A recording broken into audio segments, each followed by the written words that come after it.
दोस्तों, जिस बात का सभी को डर हो रहा था, अब पाकिस्तान ने वो ही कर दिया है और 24 घंटों के अंदर अंदर ही पाकिस्तान ने ईरान से अपना बदला ले लिया है।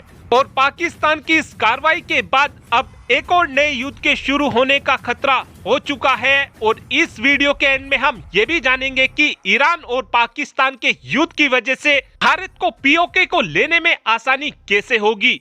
दरअसल कल ही हमने आपको बताया था कि ईरान की तरफ से पाकिस्तान के बलूचिस्तान में बैलिस्टिक मिसाइल और कामिकाजी ड्रोनों की मदद से जैश अल अद्र के कई ठिकानों पर हमला बोला गया है। ईरान की तरफ से पाकिस्तान के ऊपर ये हमला इसलिए भी किया गया था क्योंकि ये आतंकी संगठन लगातार ईरान को तोड़ने की कोशिश में लगा रहता है। इसी बात को देखते हुए ही ईरान की तरफ से पाकिस्तान के बलूचिस्तान में एक जोरदार हमला किया गया था। और अब बताया ये जा रहा है कि पाकिस्तान की तरफ से इस हमले का बदला ईरान से ले लिया गया है और पाकिस्तान की तरफ से ईरान के ऊपर मिसाइलों से हमला किया गया है।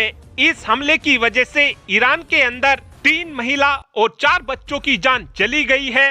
साथ में ये भी बताया जा रहा है कि पाकिस्तान के इस हमले की वजह से ईरान के एक कमांडर की भी जान चली गई है। लेकिन अभी ये बात पूरी तरीके से कंफर्म नहीं हो पाई है कि इस हमले की वजह से ईरान का कमांडर भी मारा गया है या फिर नहीं। लेकिन कहीं ना कहीं अब ये बात पूरी तरीके से कंफर्म हो चुकी है कि अगर पाकिस्तान के इस हमले में ईरान का कमांडर मारा गया होगा तो ईरान की तरफ से पाकिस्तान के ऊपर अब एक जोरदार हमला किया जाएगा। लेकिन अब कहीं ना कहीं पाकिस्तान की सेना को भी इस बात का खौफ हो रहा है कि ईरान की तरफ से पाकिस्तान के ऊपर हमला जरूर किया जाएगा।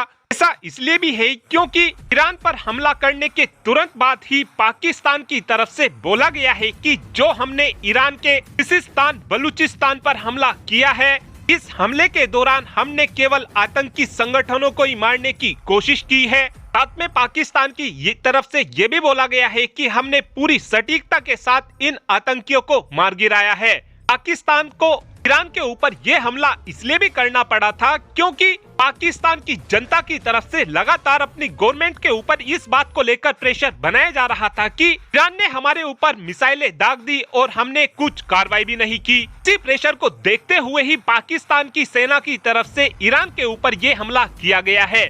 और आने वाले कुछ ही घंटों में हमें कभी भी ये जरूर सुनने को मिल सकता है कि ईरान की तरफ से पाकिस्तान के लिए पूरे ही नए युद्ध का ऐलान कर दिया जाए। और पाकिस्तान के इस हमले को देखते हुए इस समय ईरान के अंदर IRGC की एक मीटिंग हो रही है और इस मीटिंग में इस बात को लेकर डिस्कस किया जा रहा है कि पाकिस्तान को अब जवाब कैसे देना है। और इस समय देखा जाए तो पाकिस्तान ने इस हमले को करने के बाद अपने ही पैरों पर कुल्हाड़ी मार ली है क्योंकि इस समय पाकिस्तान की अर्थव्यवस्था पहले से ही पूरी तरीके से ठप पड़ी हुई है। इस समय इनके पास जो फॉरेक्स रिजर्व भी है वो भी इन्होंने दूसरे देशों से मांग कर इकट्ठा कर रखा है। और अगर ईरान और पाकिस्तान का अब युद्ध शुरू हो गया तो ज्यादा से ज्यादा पाकिस्तान 8 से 10 दिन ही इस युद्ध को लड़ पाएगा। और ये भारत के लिए एक गोल्डन अपॉर्चुनिटी होने वाली है क्योंकि अगर ईरान और पाकिस्तान का युद्ध शुरू हो गया तो उस कंडीशन में भारत भी अपने पीओके को वापस लेने में पाकिस्तान के ऊपर कार्रवाई कर सकता है। क्योंकि इस समय पाकिस्तान की सेना इतनी कैपेबल नहीं है कि वो 2 फ्रंट वॉर को झेल ले क्योंकि इनके पास एक तो पैसा नहीं है और इनके पास इतने संसाधन भी नहीं है।